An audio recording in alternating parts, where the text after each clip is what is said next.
700 বছরের ইতিহাস ভেঙে সিলেটের হযরত শাহজালাল রহমতুল্লাহ আলাইহির বাজারের দানের টাকা গণনা করা হয়েছিল। আপনারা জানেন তৎকালীন সিলেটের ডিসি সারওয়ার আলম থাকা অবস্থায় তারই ধারাবাহিকতায় আবারও মাজারের এই টাকা গণনা নিয়ে বিভিন্ন আলোচনা সমালোচনার জন্ম দিয়েছে এই সিলেটে। সব কিছুর পিছনে ফেলে আবারও 19 দিনের ব্যবধানে আবারও দান বক্স খোলা হচ্ছে আগামী 11 জুলাই শনিবার। মানুষের দীর্ঘদিনের একটি দাবি ছিল যাতে সিলেটের হযরত শাহজালাল রহমতুল্লাহ আলাইহির মাজারের টাকা গণনা করা হয় সত্যতা এবং জবাবদিহিতার জন্য। মানুষের একটি দাবি ছিল, দীর্ঘদিনের একটি দাবি। সেই দাবি লক্ষ্য করেছি সিলেটের আলোচিত ডিসি সারওয়ার আলম যখন ছিলেন, উনি কিন্তু একটি উদ্যোগ গ্রহণ করেছিলেন। উদ্যোগের মাধ্যমে কিন্তু এই মাজারের টাকা গণনা করা হয়েছিল।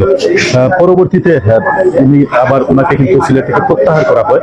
পরবর্তীতে আবার সিলেটে বিভিন্ন ঊর্ধ্বতন কর্মকর্তা সহ সবাইকে নিয়ে 11 সদস্যের একটি কমিটি গঠন করা হয় এবং সেই কমিটির মাধ্যমে আগামী 11 জুলাই অর্থাৎ শনিবার পুনরায় 19 দিনের ব্যবধানে আবারও খোলা হবে সিলেটের হযরত শাহজালাল রহমতুল্লাহ আলাইহির দান বক্স। তো সেটিতে আসলে কত টাকা হতে পারে আপনাদের, সেটি অবশ্যই আপনারা আমাদেরকে কমেন্ট করে জানিয়ে দেবেন। হযরত শাহজালাল রহমতুল্লাহ আলাইহির মাজারের দান বক্স আবার খোলা হবে। দিন তারিখ ঠিক করার পর সিলেট জুড়ে কৌতূহলের শেষ নেই। সবার জানার আগ্রহ এখন একটাই, এবার মিলবে কত টাকা। জানা গেছে আগামী শনিবার 11 জুলাই প্রায় 3 সপ্তাহ পর আবার মাজারের দান বক্স ও ডেকচির তালা খোলা হবে। মাজার ব্যবস্থাপনা উন্নয়নের অন্যতম সদস্য এবং সিলেট উন্নয়ন কর্তৃপক্ষের চেয়ারম্যান, সিলেট মহানগর বিএনপির ভারপ্রাপ্ত সভাপতি রেজাউল হাসান ফয়েজ বিষয়টি নিশ্চিত করেছেন। বিভিন্ন গণমাধ্যমের সাথে তিনি কথা বলেছিলেন। তিনি জানান ওই দিন দুপুর 12টায় মাজার প্রাঙ্গণে টাকা বক্স খোলা ও টাকা গণনা করা হবে। এর আগে গত 22 জুন প্রথমবারের মতো দান বক্স ও ডেকশি তুলে প্রকাশ্যে টাকা গণনা করা হয়েছিল। সেবার মাত্র 4 দিনে পাওয়া গিয়েছিল তার ডেগে 17,65,549 টাকা।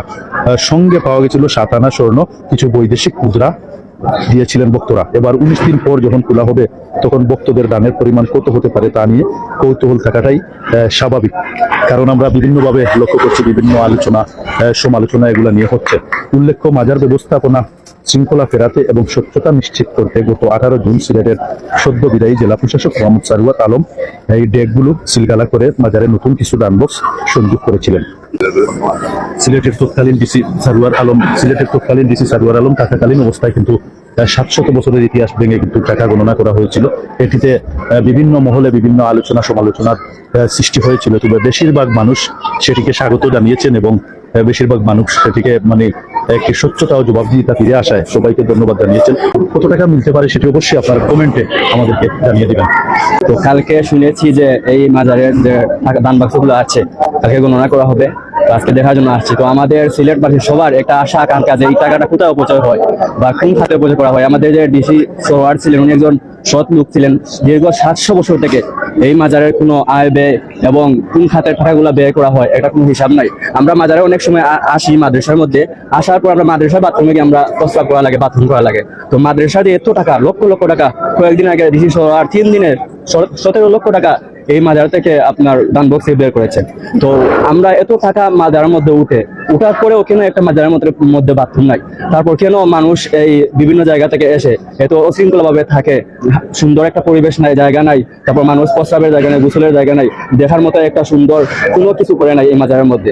তো আমরা আমাদের সিলেটবাসী আশা আকাঙ্ক্ষা, আমার বাড়ি হলো গোয়েনঘাট, এবং আমরা সবাই চাই যে এই মাজারের আয় ব্যয় যেটা আছে সেটা সবার প্রকাশ্যে হিসাব করে এবং সেটা হিসাব দিয়ে জনগণের কাছে প্রকাশ্যে হিসাব করে এই মাজারের আয় উন্নত এবং এই মাজারের যে জিনিসগুলা প্রয়োজন, এই প্রয়োজনগুলা সরকারের উদ্যোগে এগুলা মেটানো হোক এবং জনগণ এই মাজারের মধ্যে এসে তাদের আশা আকাঙ্ক্ষা যেগুলো আছে বা আরামভাবে তারা এই মাজারের মধ্যে এসে যেন তারা নিরাপদে সফর করে চলে যেতে পারে, এটাই আমাদের সিলেটবাসী আশা আকাঙ্ক্ষা। ডিসি সোহরাওয়ার্দীর মতো যেন আমরা আরো একজন ডিসি এই সিলেট বিভাগে দেখতে চাই এবং আমরা এটাও চাই যে আমরা যদি সিলেট ডিসি সোহরাওয়ার্দী এই সিলেটের মধ্যে আবার আনতে পারি, অবশ্যই ইনশাআল্লাহ আমরা তো আন্দোলন করতেছি এবং করে যাচ্ছি। আমরা চাই যে আবার উনি ডিসি সোহরাওয়ার্দী আসুক এবং এই অবৈধ টাকাগুলা তারা অবৈধভাবে খাচ্ছে এবং অপচয় করতেছে, এই যে অবৈধ জিনিসগুলো এগুলা ডিসি সোহরাওয়ার্দী এসে এগুলা প্রতিহত করে, যাতে সিলেটবাসী সব সময় এটা আশা আকাঙ্ক্ষা করে যে তাদের এই যে টাকাগুলা আছে মাজারের মধ্যে, এই টাকাগুলা তাদের পরিপূর্ণভাবে ভালো কাজে ব্যয় হোক, মাদ্রাসা মসজিদ মাজার এগুলোর মধ্যে ব্যয় হোক। আসসালামু আলাইকুম।